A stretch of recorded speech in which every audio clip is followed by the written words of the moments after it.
Hello, and welcome to another episode of Under 1000. I'm your host, Thomas Flower.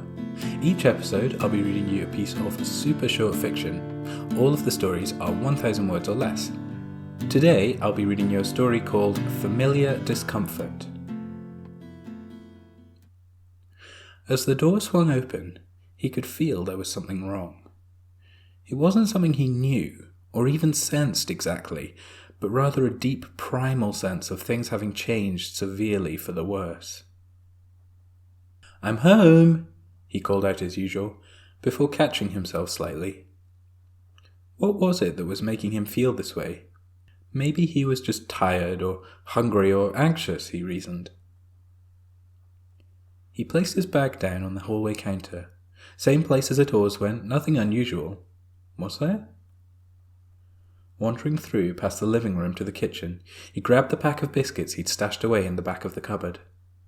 It was only as he heard the packet crinkle beneath his fingers that he began to notice the profound and crushing silence which lay over the house. Where was the dog? Where was Lisa? Why hadn't anyone called back to him or come to see him? And why couldn't he hear any footsteps, the patter of life in another room? Panic was slowly rising within him now, but he pushed it down again. It was fine. Lisa had probably taken the dog out for a walk. He'd come home to an empty house before, just last Wednesday, in fact. Why was he getting so stressed out about it now? He sighed, shaking his head and wondering why he was so jumpy over nothing. "I guess I really do need to sleep," he thought to himself, pouring the last of the biscuits out onto a plate.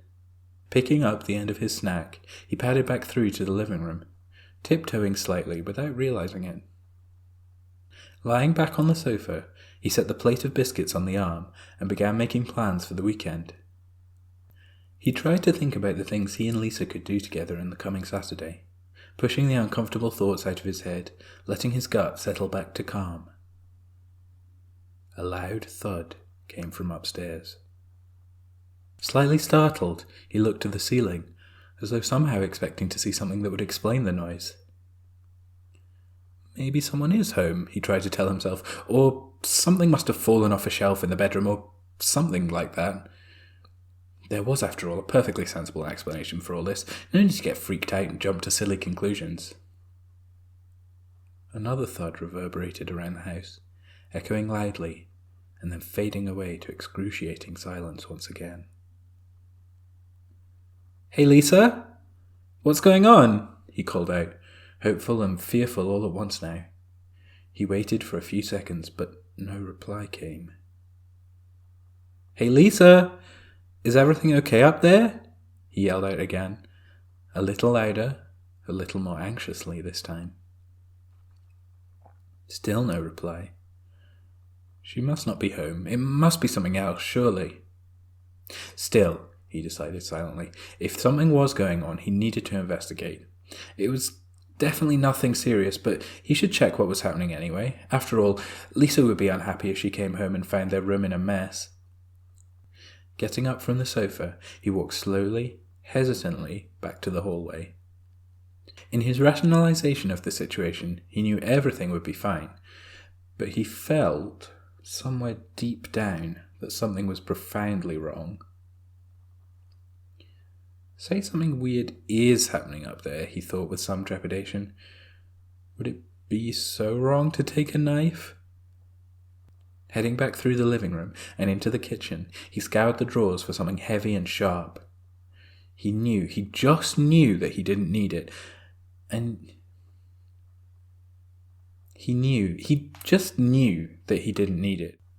And yet, for some reason, the idea of reaching the floor above without some kind of weapon terrified him in a way he couldn't exactly explain.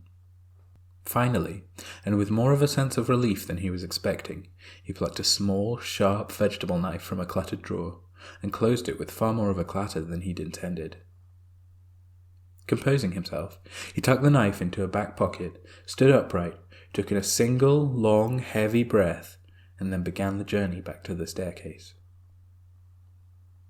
Standing at the bottom of the stairs, he looked up, still hoping to spot something which might offer a reasonable explanation and set his mind at rest.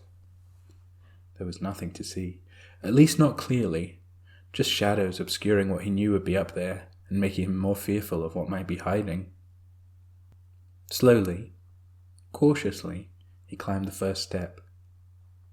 He knew which stairs would creak and which would be silent, and for some reason that knowledge seemed important to him now.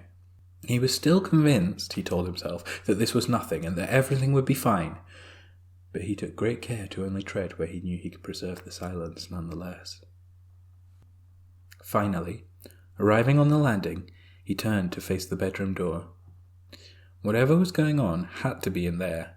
It was right above the living room, and he was sure those sounds would be coming from directly above him. Cautiously, he pushed the door back, peering round as he did so, fearful of what he might see. Nothing. The bedroom was the same as ever, except on one side lay a collapsed shelf, pushed down by the excess weight of books placed on top of its weak and flimsy body. He sighed and walked through the door. That had to have been the sound, just their cheap, crappy furniture finally giving way after all these years.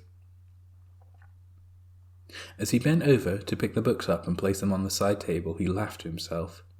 Why had he been so worried? Why didn't he feel at ease in his own home? In the far corner of the room, 2 pairs of eyes turned slowly towards this strange man who had just entered, silently shaping him up.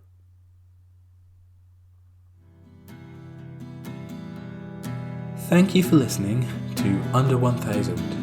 I've been your host, Thomas Flower. The theme music is an instrumental version of In Between Days by Nick Tate and the Sharks. To hear the full song and more from the same EP, go to Nick Tate, Nictate, and the Sharks.bandcamp.com, or search for them on your preferred streaming platform. I hope you enjoyed this episode and that you'll join us again next time for another piece of super short fiction.